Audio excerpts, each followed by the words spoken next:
नमस्कार दोस्तों, आज का टॉपिक हमारा वैदिक सभ्यता। इससे पहले हम सिंधु सभ्यता को कंप्लीट कर चुके हैं।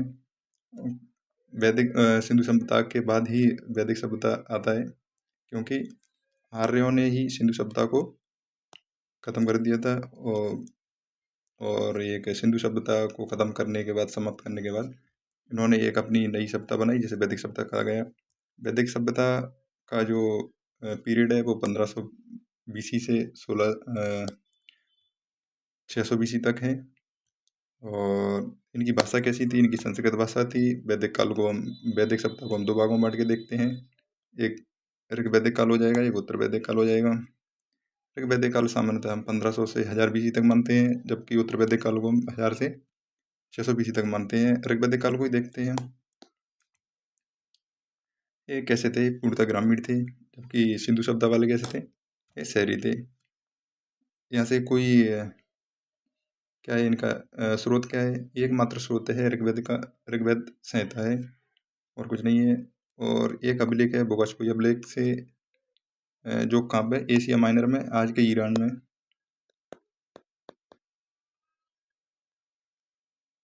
आज के ईरान में मिलेगा ये। तो वहाँ से इनके 4 देवताओं के साक्ष्य मिलते हैं। 4 देवता कौन कौन से हैं? इंद्र है, वरुण है, मित्र है, नासत्य है। इनका उल्लेख मिलता है। और इसका विस्तार कहाँ से कहाँ तक है?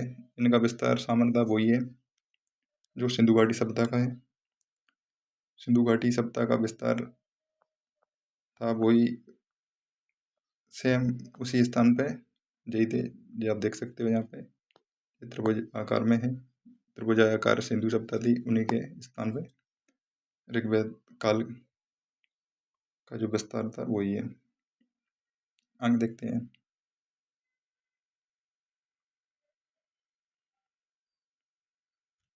ऋग्वेद में आर्यनिवासी स्थलों क्या कहा जाता है? सप्तस्यंदम। सप्तस्यंदम का मतलब होता है 7 नदियों का क्षेत्र। 7 नदियाँ कौन कौन सी हैं? ये सिंधु है, सरस्वती है, झेलम है, ब्यास है, रावी है, चिनाब है, और सतलज है, झेलम है। तो ये 7 नदियाँ रही हैं ये। और इनके ये पुराने नाम नीचे दिए हुए हैं, नीचे देखेंगे तो सबसे, अगर सर्वाधिक महत्वपूर्ण नदी देखें तो सर्वाधिक महत्वपूर्ण नदी कौन सी है? वो है सिंधु नदी। सर्वाधिक पवित्र नदी कौन सी है? वो है सरस्वती नदी। सरस्वती नदी के 3 और नाम है: देवी तमे, माते तमा, देवी तमा, माते तमा, नदी तमा।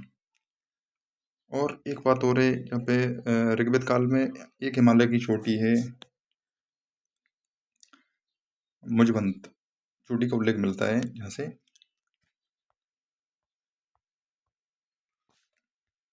अब देखेंगे ऋग्वेद काल की आर्थिक स्थिति क्या थी।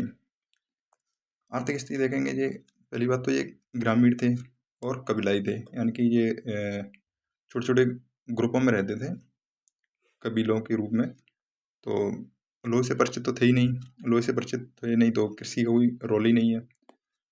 यानी कृषि करते थे, लेकिन द्वितीय स्तर पर। लेकिन सबसे ज़्यादा किस कार्य में लगे हुए रहते थे? पशुपालन में। इनका प्राथमिक कार्य क्या था? पशुपालन था। द्वितीय था कृषि, क्योंकि ये अभी लोहे से परिचित नहीं है। गाय थी, गाय को क्या मानते थे? एक पवित्र पशु मानते थे। गाय के लिए एक शब्द है, अष्टकर्णी शब्द का प्रयोग करते थे, और अघन्य शब्द का भी प्रयोग करते थे। अघन्य का मतलब होता है ना मारने वाला पशु। अगर इसे मार देते अगर इसे मार दे तो अगर कोई इसे गाय को मारता है तो उसे मृत्युदंड का प्रावधान था, या फिर उसका देश निकाला हो जाता था। अगर कोई ब्राह्मण इसकी हत्या कर दे तो उसका देश निकाला होगा, क्योंकि ब्राह्मण को मृत्युदंड नहीं दिया जाता था। अगर कोई वैसा नॉर्मल व्यक्ति कर दे तो उसे मृत्युदंड। जो व्यापारी थे ऋग्वेद काल के अंदर, जो व्यापारी थे, व्यापारियों के लिए एक पड़ी शब्द का यूज किया गया है, प्रयोग किया गया है, जो क्या करते थे? दक्षिण भारत में गाय की चोरी करते थे। और पुत्री के लिए द्वैता शब्द का प्रयोग किया, क्योंकि ये गाय का दूध होती है, द्वैता। और बैकनट क्या है? ये सूदखोर हैं। सूदखोर का मतलब ये उच्च दाम पे धन देते हैं, किसी को पैसा देते थे बैकनट। सूदखोरों के लिए किस शब्द का प्रयोग किया गया है? बैकनट शब्द का प्रयोग किया गया है। काम क्या था इनका? उच्च दरों पर ऋण देना। यथा सोने के लिए ऋण शब्द का प्रयोग किया गया है। कपास से ये परिचित ही नहीं थे। सबसे बड़ी बात, ये कपास से परिचित ही नहीं थे, जबकि सिंधु घाटी सभ्यता के लोग कपास के कपड़े भी पहनते थे। ये कपास से परिचित नहीं है। आयस शब्द का प्रयोग, आयस शब्द का प्रयोग काय के लिए किया गया है? तांबे के लिए और कांसे के लिए। लोहे के लिए नहीं किया गया है, क्योंकि लोहे से ये परिचित ही नहीं थे। लोहे से ये परिचित नहीं थे। ठीक, अब देखेंगे इनकी धार्मिक स्थिति क्या थी। धार्मिक स्थिति थी, अनेक देवता थे इनके। देवता कितने थे? अनेक थे इनके। और देवी लगभग दो देवियों की चर्चा की गई है। ऐसा माना जाता है कि देवी थी ही नहीं यहाँ पे। इंद्र को, आर्यों का इंद्र को युद्ध का नेता बोलते थे। देवता और मनुष्य के बीच अग्नि को एक मीडिएटर के रूप में माना जाता था कि अगर देवताओं से कुछ करना है तो उसके बीच में जो अग्नि यानी कि हवन वगैरह करना ही पड़ेगा। तो उसके माध्यम से देवताओं को आप प्रसन्न कर सकते हो, अन्यथा नहीं कर सकते। मूर्ति पूजा यहाँ पे थी नहीं। सबसे बड़ी बात, ये मूर्ति पूजा नहीं कर रहे हैं फिलहाल। कुशल देवता देखें, ये पशुओं के देवता हैं, और जो बाद में शूद्रों के देवता हो जाएंगे। यहाँ पे स्टार लगा सकते हो आप। एक जे है, जे भी ठीक। आगे देखते हैं देवी कौन कौन सी थी। दो देवी, एक थे सरस्वती, सरस्वती यानी कि नदी, नदी की देवी को सरस्वती कहा गया है। एक अरण्यानी यानी कि जंगल की रानी, जंगल की देवी। और ऋग्वेद के जो प्रथम और 10वें मंडल को की जो रचना है, सबसे बाद में जोड़े गए हैं। ये पहला और 10वां सबसे बाद में जोड़े गए हैं। अब देखते हैं इसकी सामाजिक स्थिति क्या है। सामाजिक स्थिति में अगर देखेंगे, सबसे पहले समाज कैसी थी। ये मातृ सत्तात्मक थी या पितृ सत्तात्मक? तो ये पितृ सत्तात्मक थी। इनका जो परिवार का मुखिया होता था, मुखिया के लिए कुलप शब्द का प्रयोग किया गया है। कुलप शब्द का प्रयोग किया गया मुखिया के लिए। परिवार कैसे होते थे? संयुक्त परिवार होते थे। संयुक्त परिवार के लिए नप्त्र शब्द का प्रयोग किया गया है। और व्यवस्था कैसी थी इसकी? वर्ण व्यवस्था थी। वर्ण में क्या आता है? ब्राह्मण, क्षत्रिय, शूद्र, वैश्य, ये 4 वर्ण थे। ब्राह्मण था, क्षत्रिय,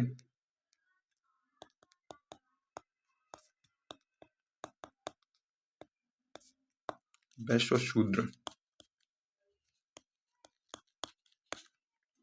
शूद्र थे, लेकिन ये कर्म के आधार पर एक दूसरे में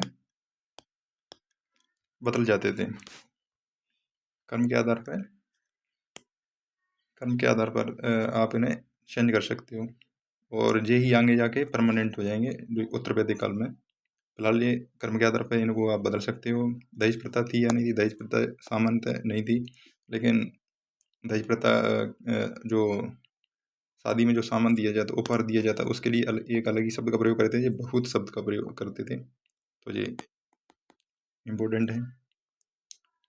तो अब देखते हैं कोई मेला, विदुषी मेला थी क्या? विदुषी मेला कौन थी? ये देख सकते हैं। गुस्सा थी, सिकता थी, अफाला थी, विश्व 12 को छोड़ सकते हो। अमाजु कौन थी? जहाँ से क्वेश्चन भी बनाए अमाजु से। अमाजु एक अविवाहित और अशिक्षित महिला थी, यानी कि इसका कोई बयान नहीं होता, और अशिक्षित महिला थी। और क्या था इनकी सामाजिक स्थिति में? देखें, नियुक्त प्रथा, नियुक्त प्रथा थी यहाँ पे। नियुक्त प्रथा का मतलब होता है, अगर किसी महिला को पुत्र की प्राप्ति नहीं हो रही है तो वो अपने पति से छोटे, यानी कि अपने देवर के साथ दैहिक संबंध बना सकती है। दैहिक संबंध बना सकती है और पुत्र प्राप्ति कर सकती है। दास प्रथा थी यहाँ पे। दास प्रथा थी, विधवा विधवा होता था। बाल विवाह यहाँ पे नहीं था। सती प्रथा, सामान्य सती प्रथा नहीं थी यहाँ पे। उपनयन संस्कार दहेज होता था। ये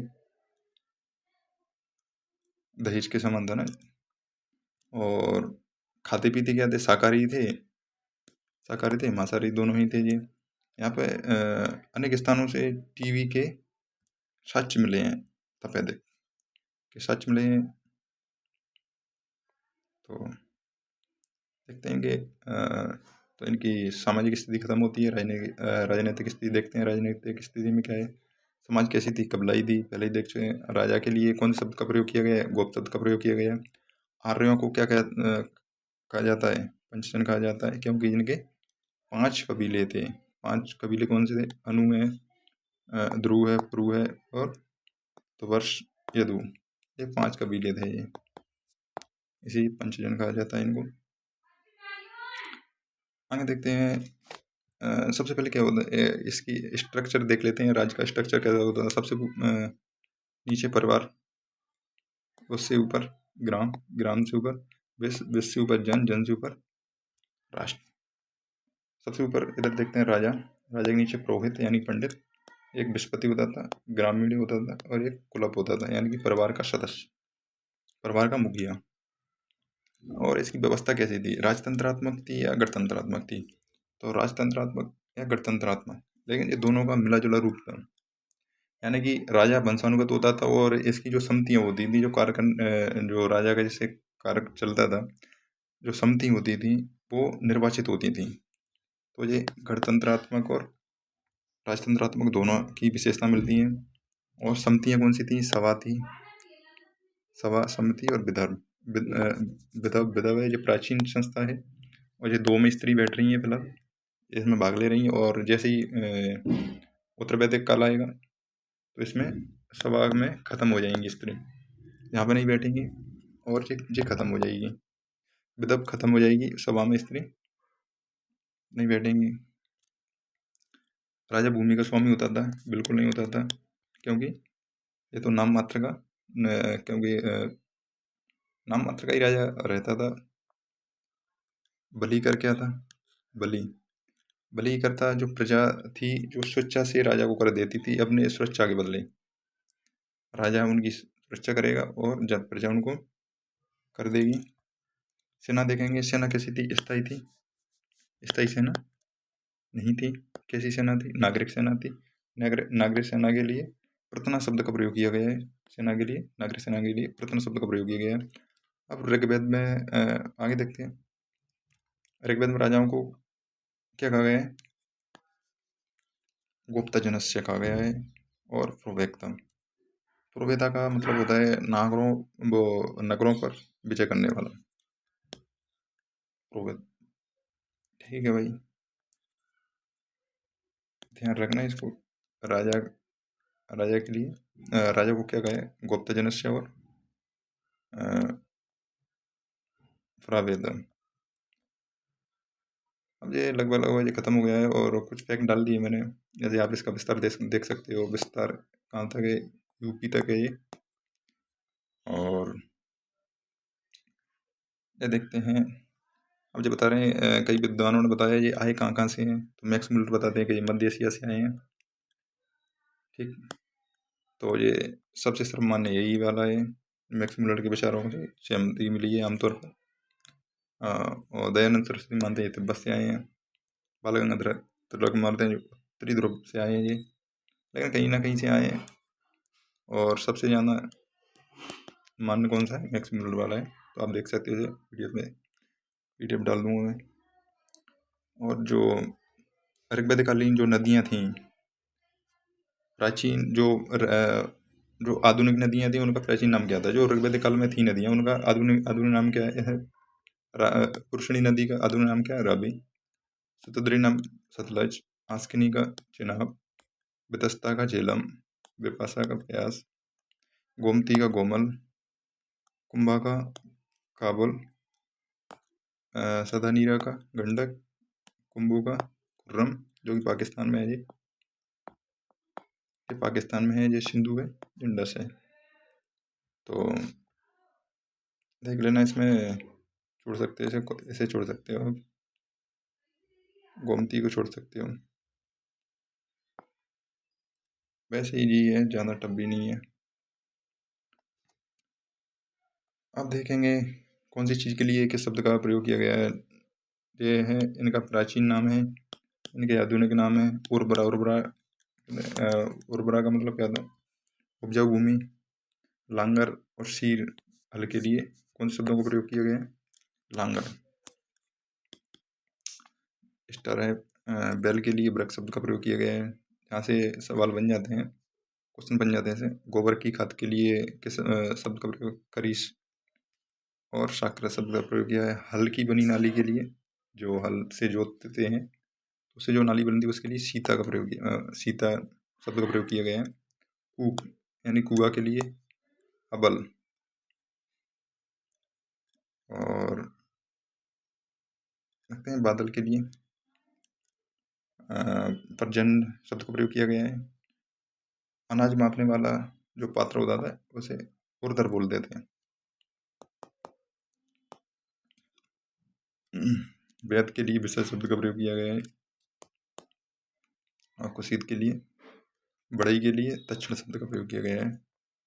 अनस मीन्स बैलगाड़ी। देखते हैं जहाँ से बन जाते हैं सवाल। तो ये फैक्ट भी डाल दिए मैंने थोड़े बहुत, देख सकते हो। बस बाद बाकी इतना ही पढ़ना होता है, शॉर्ट नोट्स हैं ये। शॉर्ट नोट्स ये पेपर के एक दिन पहले काम में आएंगे जी। 2-3 एक मुश्किल से कितने 7-8 पेज हैं पूरे टोटल। 7-8 पेज के अंदर पूरी वैदिक सभ्यता है। सिंधु घाटी सभ्यता भी 5-6 पेज में थी।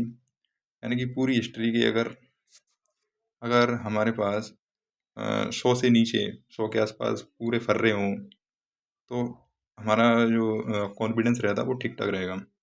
एग्जाम से पहले कॉन्फिडेंस अच्छा रहेगा। अब देखते हैं, अब ऋग्वेद हमारा समाप्त होता है। अब हम प्रवेश करते हैं उत्तर वैदिक काल में। यानी कि जो वैदिक काल था, वैदिक काल का एक पार्ट मैंने खत्म कर दिया।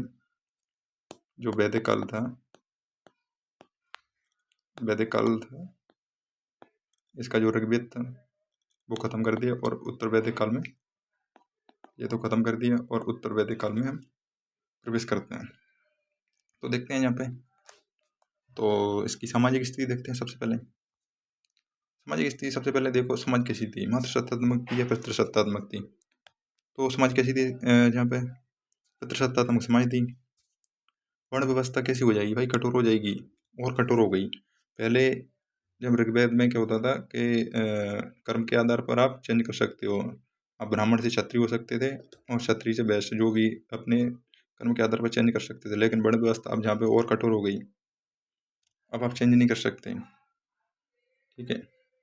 शूद्रों के जहाँ पे क्या हो गया, शूद्रों को उपनयन संस्कार के लिए कोई परमिशन ही नहीं है। शूद्र उपनयन संस्कार नहीं कर सकते, यानी कि दहेज प्रथा बिल्कुल नहीं।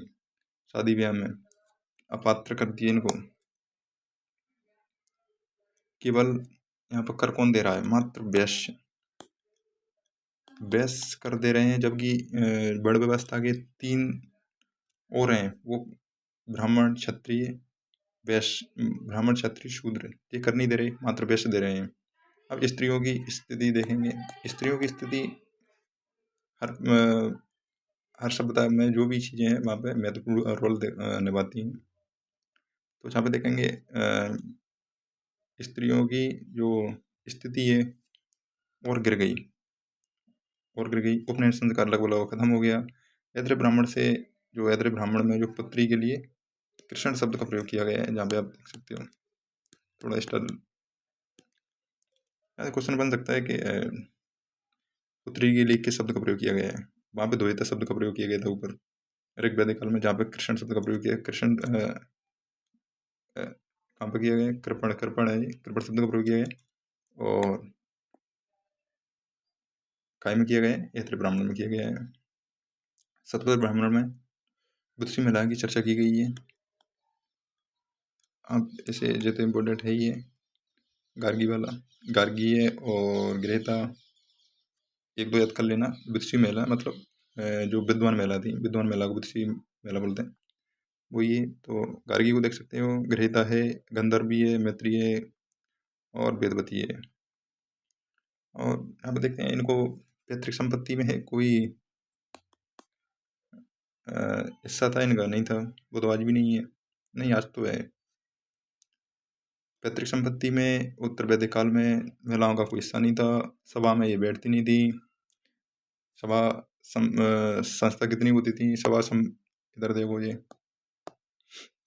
संस्था होती थी ना, सभा है, समिति है और विधव है। विदर्भ विदर्भ लगभग लगभग समाप्त हो गई है और इसमें महिला नहीं बैठ रही। एक समिति में बैठती है महिला, भाग ले रही है।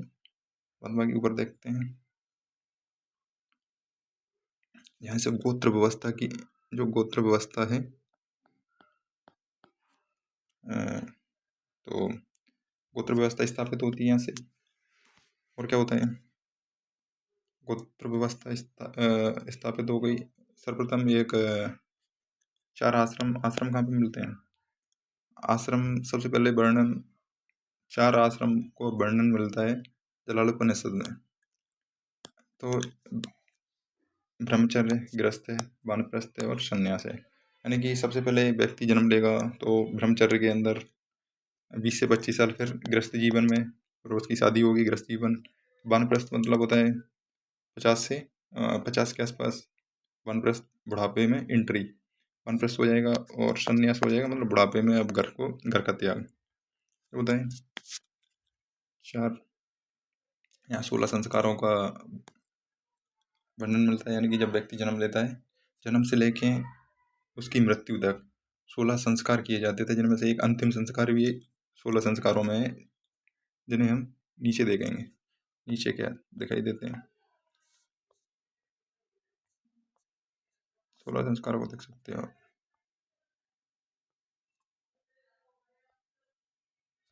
यदि हुआ यहाँ से पढ़ लेना। गर्भाधान, पहले आप गर्भ में आओगे, फिर सीमंतोन्नयन, उन्नयन, नामकरण होगा आपका। फिर अन्नप्राशन, यानी कि जब बच्चा अन्न खाता है। कर्णवेद, कान छिदाता है जब। उपनयन, शादी के समय जब बच्चे के पहले बाल कटते हैं तब। केशांत या गोदान होता है। फिर आपका ब्याह होगा, फिर पुष्पवन होगा, फिर जातकर्म और निष्क्रमण, चूड़ाकर्म, विद्यारंभ, जब स्कूल में जाएगा, जब पहली बार विद्यारंभ करेगा। वेदारंभ, जब वेद पढ़ेगा सबसे पहले, वेदारंभ होगा। और समावर्तन, अंत्येष्टि, जब इसका अंतिम संस्कार है ये। तो ये 16 संस्कार मिल गए। आगे देखते हैं, चलो लौट के वहीं पे गोत्र व्यवस्था हो गई अपने। यहाँ पे 16 संस्कार थे। यहाँ पे संस्कार हमने देख ही लिए। विवाह कितने प्रकार के होते थे? 8 प्रकार के होते थे। 8 प्रकार के विवाह होते थे, जिनमें से 4 जो विवाह होते थे उन्हें अच्छे विवाह मानते थे और 4 को निंदनीय विवाह मानते हैं। ब्रह्म, दैव्य और आर्ष और प्रजापत्य, ये अच्छे विवाह थे। बाद बाकी जो आसुर थे, गांधर्व थे और पैशाच थे और राक्षस थे, ये खराब विवाह मानते थे इनको। ब्रह्म का मतलब होता था कि लड़की की शादी कर रहे हो, जो पंडित के साथ ही कर दी शादी, ऐसे ही होते थे। नीचे दी डाल दी इसकी पीडीएफ मैंने, देख सकते हो आप। विवाह,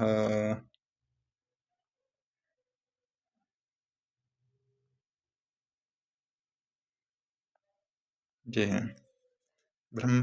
ब्रह्म विवाह का मतलब होता है कि माता पिता जो योग्य वर खोजेंगे और उसकी कन्या से विवाह करा देंगे। देव विवाह का मतलब होता है जो पुरोहित है, जो तो पंडित होता है, पंडित से ही शादी करवा देते हैं। आर्ष विवाह का मतलब होता है कि 2 गाय के बदले में अपनी कन्या के विवाह। और प्रजापत्य में होता है, यानी कि लव मैरिज होता है। पर स्वयं कन्या का, अब लड़का स्वयं कन्या का हाथ मांगने जाता है, यानी कि लव मैरिज समझ सकते हो आप इसे, प्रजापत्य विवाह। ये तो निंदनीय है, आप देख सकते हो, इन्हें पढ़ सकते हो, ज़्यादा कुछ मतलब ही नहीं है। देखते हैं यहाँ से,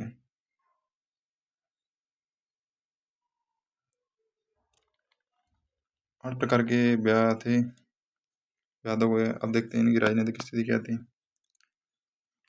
तो यहाँ पे वो क्षत्रिय भावना का उदय होता है। तो छोटे छोटे राजा थे, उनका उदय होगा। राष्ट्र शब्द का पहली बार प्रयोग, स्टार लगा सकते हो यहाँ पे, राष्ट्र शब्द का पहली बार प्रयोग यहीं पे किया गया था। अगर आप बीच में राजा को देखते हो, इसके नॉर्थ में राजा को क्या बोलते थे? विराट। और साउथ में भोज, और यहाँ पे वेस्ट में सम्राट, वो स्वराट, यहाँ पे सम्राट। राजा देवी उत्पत्ति का सिद्धांत इन्होंने लागू कर दिया, यानी कि राजा अगर जमीन पे जो भगवान है तो वो राजा ही है, तो वो देवी उत्पत्ति के सिद्धांत इन्होंने कर दिया। संस्था कितनी थी?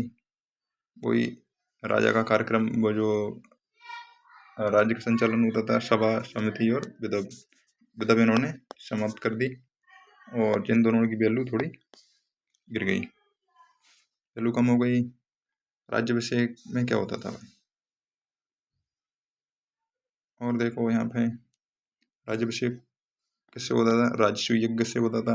राजस्व यज्ञ, यज्ञ कितनी प्रकार की होती थी वो मैंने नीचे डाल दिया है चार्ट में, देख लेंगे। जहाँ पर रत्नी होते थे, जो बड़े बड़े अधिकारी होते थे, पदाधिकारी, उन्हें रत्नी बोलते थे। यहाँ पे 12 रत्नी, 12 रत्नी थे। 12 रत्नी को आप देख सकते हो। सेनानी होता था, सेनानी को सेनापति बोलते हैं। सूत, ग्रामीण, राजा का सारथी को सूत बोलते हैं। भगदूत को कर संग्रहता बोलते हैं, और संग्रहता को कोषाध्यक्ष। अच्छा बाप होता था एक क्षमा, जो भी मैंने डाल दिए कर नीचे। वो भी कर्तन है जो जंगल का विभाजन है, और पालागल है एक महर्षि, मतलब मुख्य रानी को महर्षि बोलते हैं। पुरोहित है युवराज है, युवराज राजा का पुत्र। पुरोहित है पंडित, राजकीय पंडित बोलते हैं उसे, जो राज्य पंडित होता था, पुरोहित। ब्राह्मणों को मृत्युदंड नहीं दिया जाता था, ब्राह्मणों को मृत्युदंड नहीं दिया जाता था। बलिकर था, बलिकर पहले स्वेच्छा से दिया जाता था, लेकिन अब क्या स्थायी कर दिया ये। यानी कि अगर अपन ऋग्वेद में देखें तो बलिकर जो सुरक्षा के बदले प्रजा राजा को स्वेच्छा से देती थी, यानी कि कोई दबाव दोष नहीं। लेकिन अब जहाँ पे कैसा कर दिया, स्थायी कर दिया, और लगभग ये कितना कर दिया, 1/16 तुम कमा रहे हो, उसका 1/16 बलिकर के रूप में दो। आर्थिक स्थिति देखेंगे। आर्थिक स्थिति में क्या है, सबसे बड़ी बात ये लोह से परिचित हो गए। यहाँ पे ऋग्वेद में लोह से परिचित नहीं थे, तो उनका प्राथमिक कार्य क्या था? पशु था। लेकिन अब ये लोह से परिचित हो गए, तो उनका प्राथमिक कार्य क्या हो जाएगा? कृषि हो जाएगा। द्वितीय कार्य क्या हो जाएगा? पशुपालन हो जाएगा। लोह से परिचित हो गए, चलो भाई, एक क्रांति के रूप में है। और लोहे के लिए उन्होंने श्याम अयस्क शब्द का प्रयोग किया गया है, आप देख सकते हो, इम्पोर्टेंट स्टार लगा सकते हो यहाँ पे। श्याम अयस्क शब्द का प्रयोग किया गया है, और कृष्ण अयस्क, 2 शब्द हैं, श्याम अयस्क और कृष्ण अयस्क। जब लोहे की क्रांति हुई, क्या हुआ है? जब तो कृषि क्षेत्र बेहतर हुआ, तो जो खाद्यान्न है उसकी उपलब्धता बढ़ेगी तो जनसंख्या भी बढ़ेगी। तो जहाँ पे जनसंख्या बढ़ी, उत्पादन बढ़ेगा, जनसंख्या बढ़ेगी, सीधी बात।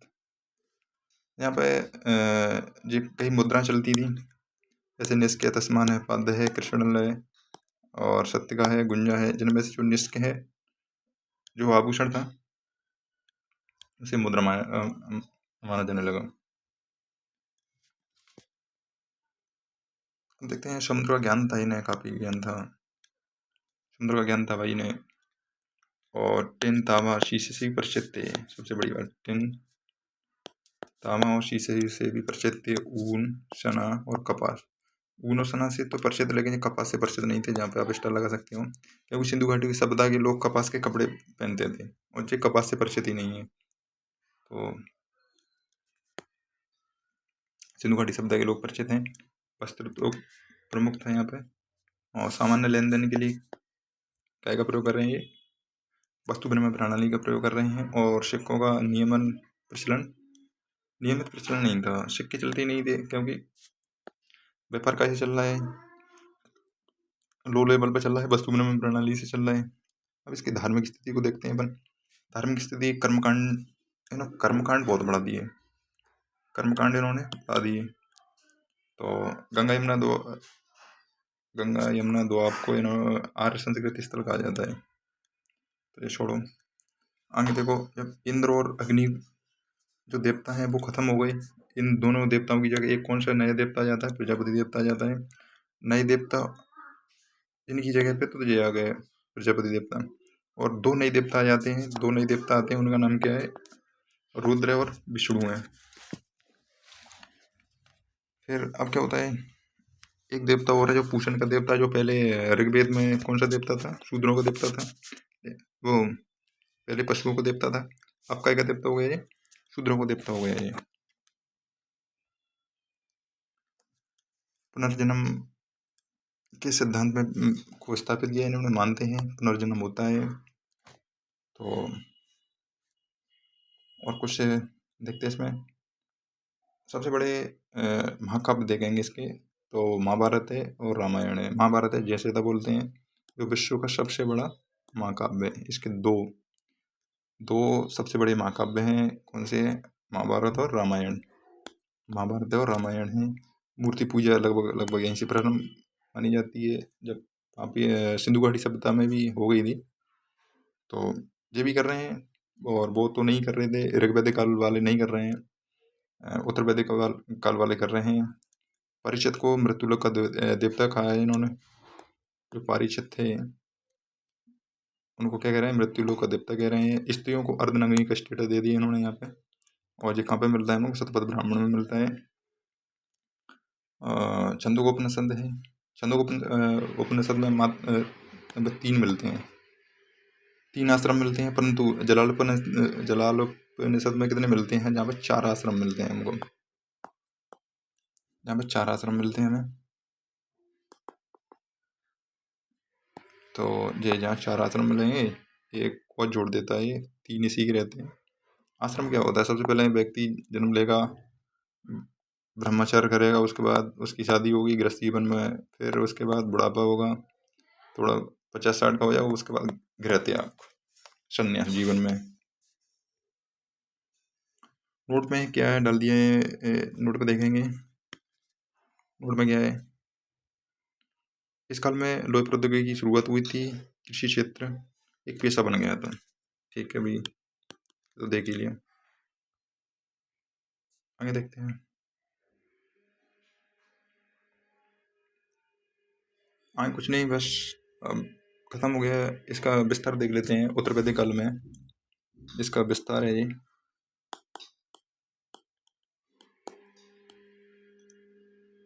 विस्तार कहाँ से कहाँ तक है।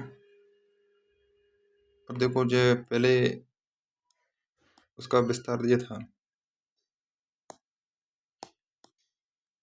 ये विस्तार था, अब इसका विस्तार ये जो हो गया पूरा,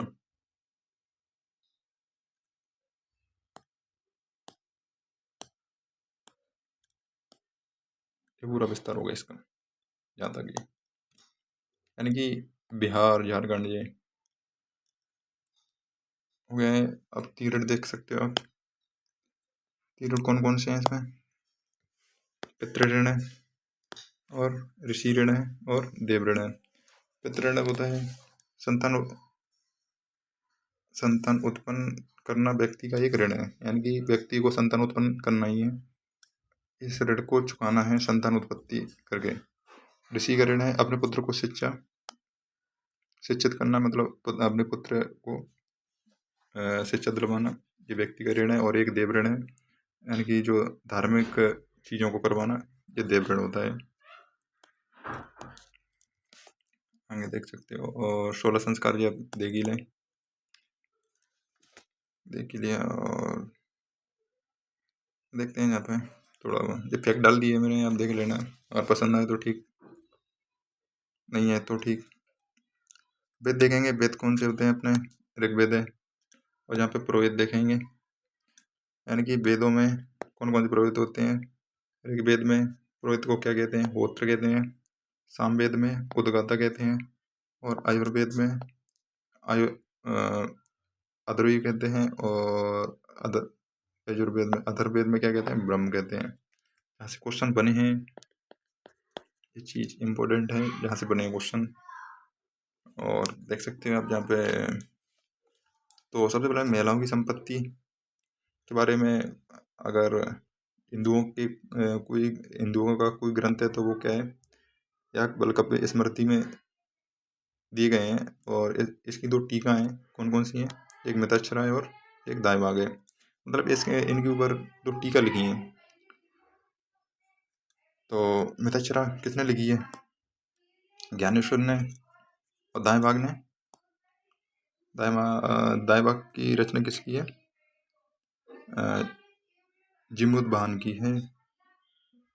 ये बताते हैं कि अगर जब पुत्र जन्म से पिता की संपत्ति का उसका अधिकार करता है, ये कहने का मितच्छरा कह रही कि अगर पुत्र ने जन्म ले लिया उसी के साथ ही पिता की संपत्ति में उसका हक हो जाता है। जबकि ये कहता है नहीं, पिता की मृत्यु के बाद पुत्र का संपत्ति में हक होता है। और महिलाओं के बारे में चर्चा ही नहीं की गई इसमें, ठीक। और ये तो आज़ाद होने के बाद जो कानून बना उसके बारे में बताए गए हैं। दर्शन देख सकते हो आप, दर्शन चार्वाक दर्शन है, प्रवर्तक कौन है, चार्वाक ही है। और योग दर्शन पतंजलि है, सांख्य कपिल है, और जो न्याय है वो गौतम है।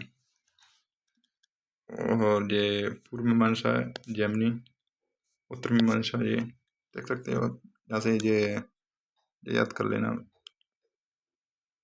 वाले तो कर ही लेना, 3-4 है, 4 तो कर ही लेना, इनको आप छोड़ सकते हो। उत्तर मीमांसा, पूर्व मीमांसा। यज्ञ कौन कौन से करते थे, यशोमेघ यज्ञ। तो इसमें एक घोड़ा को छोड़ दिया जाता था, अगर कोई पकड़ ले तो फिर वो उसके बाद युद्ध होता था। यशोमेघ यज्ञ, ये राजसी यज्ञ, राज्याभिषेक के समय जो यज्ञ होती थी, राजसी यज्ञ। अग्नोष्ठी पापों के क्षय, अपने पापों के लिए, पापों को खत्म करने के लिए। पुरुषमेघ यज्ञ को देख सकते हो आप, जहाँ पे पुरुषों की बलि का प्रावधान है पुरुषमेघ यज्ञ में। तो ये थोड़ी इम्पोर्टेंट हो जाती है, 2-3 देख लेना, यहाँ से क्वेश्चन तो नहीं बनेंगे प्रश्न में। अब थोड़ा ये और डाल दिए मैंने, देखेंगे जहाँ से क्वेश्चन बनते हैं। विवाह तो देख ही लिए, विवाह तो हो ही गई पूरे। और जहाँ थोड़ा बहुत देखेंगे, अच्छा अंतर बाद में देखेंगे, थोड़ा ये देख लो। डबल डबल आ गया ये तो नहीं है। अब थोड़ा अंतर देख लेते हैं, वैदिक सभ्यता और सिंधु घाटी सभ्यता में अंतर देखेंगे। जो वैदिक आर्यों की सभ्यता है और ये सिंधव नगरी, ये कैसी है, ये ग्रामीण है, ये नगरीय है, सबसे पहला अंतर। तो दूसरा अंतर क्या हो जाएगा, वैदिक आर्य स्वर्ण चांदी ताम्र और लोह से परिचित थे, लोह से परिचित थे, और ये लोह से परिचित नहीं थे। लोह से परिचित ऋग्वेद वाले तो थे ही नहीं, उत्तर वैदिक काले वाले हुए थे, लेकिन ये लोहे से मान सकते हैं, ये लोहे से परिचित नहीं थे। उत्तर वैदिक काल में ये लोहे से परिचित हो गए थे, ये लोहे से परिचित नहीं थे, ठीक है। ये कांस्ययुगीन सभ्यता थी, ये कहाँ से, यानी कि जो तांबे में कुछ चीज़ों को मिला के जो बनाया जाता है उससे परिचित थे, ये कांस्ययुगीन सभ्यता बोलते थे इसे। और ये लिंग पूजा मूर्ति पूजा के विरोधी थे, ये बहुदेववाद के समर्थक तो ये भी थे। ये लौकिक थे, मतलब जो है यही है सबसे संदर्भ वाले। और मूर्ति पूजा के समर्थक ये भी हैं। लिंग पूजा मूर्ति पूजा यहाँ भी चल रहा है। और ये घोड़ा और हाथी से, घोड़ा ऋग्वैदिक आर्यों का पालतू पशु घोड़ा होता है, और ऋग्वैदिक आर्यों हाथी और व्याघ्र से परिचित नहीं थे, हाथी से परिचित नहीं थे ये। और सिंधु सभ्यता वाले ये घोड़े से अपरिचित थे।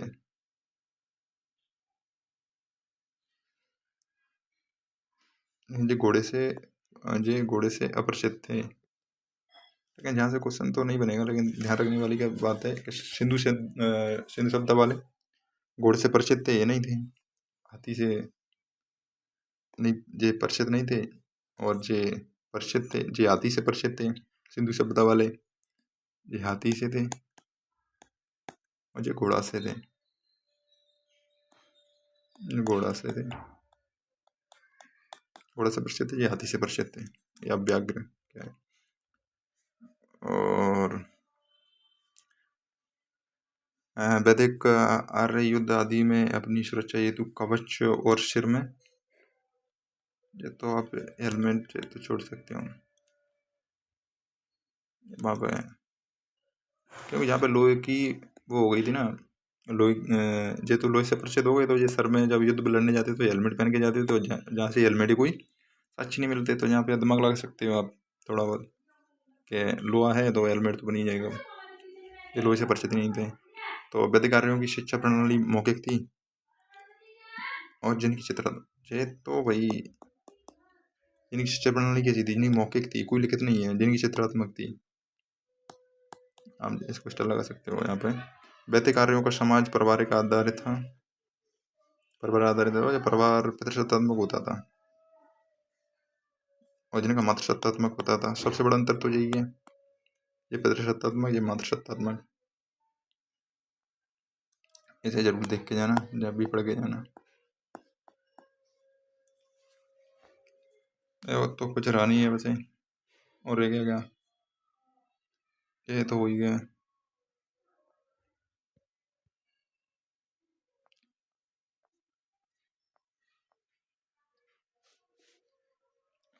ठीक है, हो गया सब।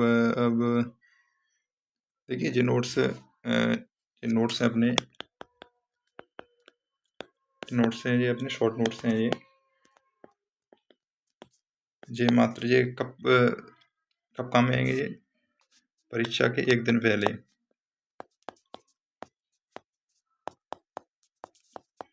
एक दिन पहले, एक दिन पहले अगर आप इन नोट्सों को पढ़ते तो अच्छे कॉन्फिडेंस में रहोगे। नहीं तो जब नोट्स ही इतने मोटे मोटे हो जाते हैं, उनका रिवीजन ही नहीं कर पाओगे। यानी पूरी हिस्ट्री अपनी 100 पेज के आसपास आ जानी चाहिए, पूरी हिस्ट्री। खासकर ये तो यूपीएससी या पीसीएस में काम करेंगे, जो अगर आप अन्य कंपटीशन के एग्जाम दे रहे हो उसमें यूज कर सकते हो, लेकिन ये यूपीएससी और पीसीएस को ध्यान में रखकर ये शॉर्ट नोट्स बनाए गए हैं। और यूपीएससी में कई सब्जेक्ट रहती हैं, कई सब्जेक्ट रहती हैं, तो रिवीजन करना एक दिन पहले बहुत बड़ी बात हो जाती है। तो इसके लिए हिस्ट्री के ज़्यादा से ज़्यादा 100 पेज हो जाएँ, तो 100 पेज से नीचे रहे तो पलट भी सकते हैं उन्हें, नहीं तो पलट के भी ना देख पाओगे। तो उससे क्या हो जाता है, अगर आप पलट के ना देख पा रहे हैं तो थोड़ा कॉन्फिडेंस थोड़ा नीचे हो जाएगा। अगर वीडियो अच्छी लगे तो लाइक करो, कमेंट करो, अन्यथा आप अपने हिसाब से देख ही सकते हो। मिलते हैं नेक्स्ट वीडियो में। थैंक यू, धन्यवाद।